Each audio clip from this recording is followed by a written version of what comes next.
का जो गाना है वो आज इस सोशल मीडिया के जमाने में अही रेजिमेंट और यादवों को जगाने का काम करता है। साथियों, विश्व यादव परिषद सिर्फ यादवों का संगठन है। ये सिर्फ यादवों के अधिकार के लिए लड़ाई लड़ता है, यादव के शोषित वंचित लोगों की लड़ाई लड़ता है।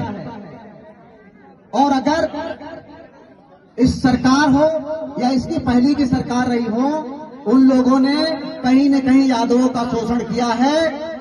चाहे मंगेश यादव का के साथ शोषण हुआ हो, चाहे पुष्पेंद्र के साथ शोषण हुआ हो, चाहे हमारे नोएडा के अंदर जितेंद्र यादव जी के साथ शोषण हुआ हो, कहीं न कहीं ये जाति के नाम पर शोषण कर रही है। इसके लिए यादव संगठन बनाया गया है। ये विश्व यादव परिषद उत्तर प्रदेश नहीं, पूरे देश के अंदर सबसे बड़ी जाति का संगठन है और ये पूरे देश का सबसे बड़ा संगठन है। और उत्तर प्रदेश ही नहीं, पूरे देश ही नहीं, पूरे विश्व में ये संगठन बना हुआ है, जिसके पदाधिकारी नेपाल हो और मॉरिशस के अंदर भी बनाए गए हैं। साथियों, रेजिमेंट जो है वो हम सबका वर्षों की मांग है।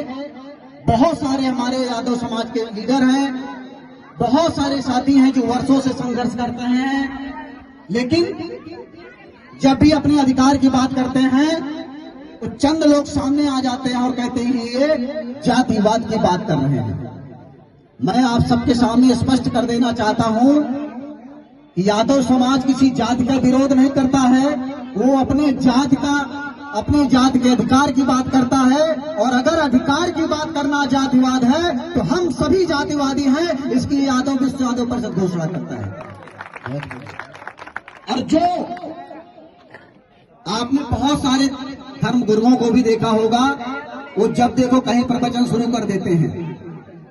हमारे दादा श्री कृष्ण जी के नाम पे अरबों लाखों लोग कमाते हैं और इतने सारे मंदिर बने हुए हैं, इतने मठाधीश मंदिर बने हुए हैं जहां करोड़ों रुपए की संपत्ति आती है, और वही यादव समाज का व्यक्ति भीख मांगता हुआ गेट पर नजर आता है।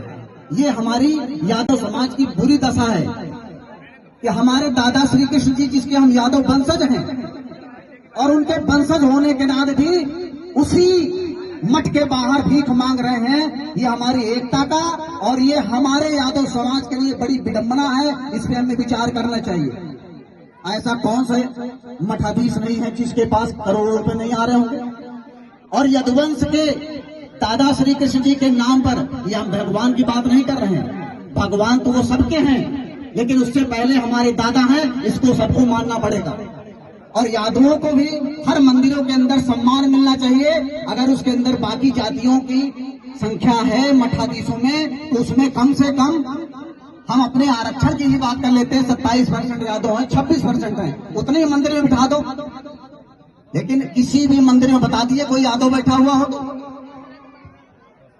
और जब सरकार से उसके अधिकार की बात करो, यादव अपना अधिकार मांगता है, तो सबसे पहले हमारे समाज में ही ऐसे लोग हैं, हमारे समाज के ऐसे नेता हैं जो सोचते हैं कि अगर मैं खुलेआम बोल दूंगा तो क्या पता मेरा आदर जातियों का वोट कट जाएगा, इसकी वजह से भी नहीं बोलते हैं। बहुत सारे ऐसे लोग हैं वो खुलकर मंच पर नहीं आते क्योंकि क्या पता हमारे इंस्टाग्राम या यूट्यूब पे फॉलोअर्स कम हो जाएंगे, इसकी वजह से भी नहीं आते हैं। लेकिन विश्व यादव परिषद, और मैं आपको एक चीज और विश्वास दिलाता हूं, जो भी मेरे साथी युवा साथी हैं, आपके यहाँ पर, आपके घर के पास में, आपके गांव के पास में अगर कहीं कोई शोषण हो रहा है और 100 नंबर अगर वहां नहीं पहुंचती है तो विश्व यादव परिषद को फोन कीजिए, पूरा कार्यकर्ता, पूरा हमारा समाज वहां पहुंचते। लेकिन आप लोग एक संगठित हो जाइए। पूरे देश में सबसे बड़ी आबादी है, लेकिन अगर आपकी कहीं बात आती है, आपके अधिकार की बात आती है, तो आपको सिर्फ ये बोल दिया जाता है कि आप जातिवाद कर रहे हैं। गोरखा रेजिमेंट है, जाट रेजिमेंट है, सिख रेजिमेंट है, मराठा रेजिमेंट है, कुमाऊं रेजिमेंट है। आप बताइए कौन सी रेजिमेंट नहीं है? क्या अहीर अपनी रेजिमेंट मानने का अधिकारी नहीं है? वो जातिवादी है।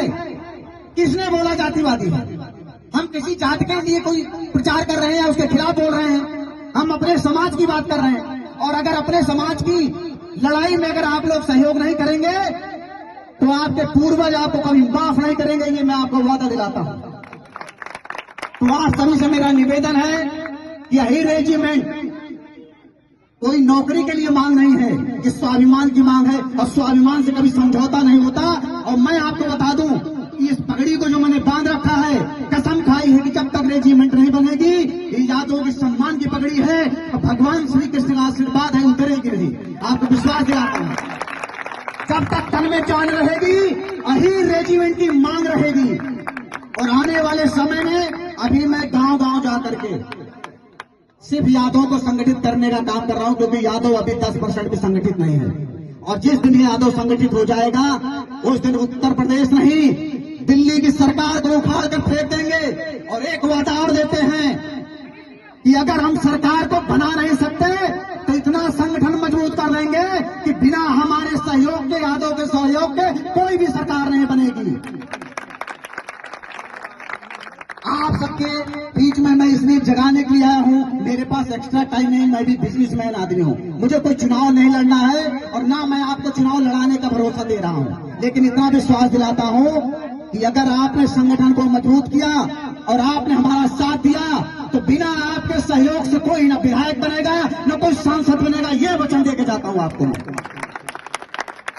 ये ताकत है, संगठन ही है जो आपको दिल्ली की और देश की और उत्तर प्रदेश की, राजस्थान की, हरियाणा की, मध्य प्रदेश की, असम की, उड़ीसा की सत्ता पकड़ा सकता है। लेकिन अगर आप बटे रहोगे तो ना आपके कोई शोषण की सुनवाई होगी, ना आपके अत्याचार की सुनवाई होगी। यही वर्दीधारी आपको उठा के बंद कर देंगे और अर्जी फर्जी धारा लगा करके डाल देंगे, आपको बोलने का मौका नहीं मिलेगा।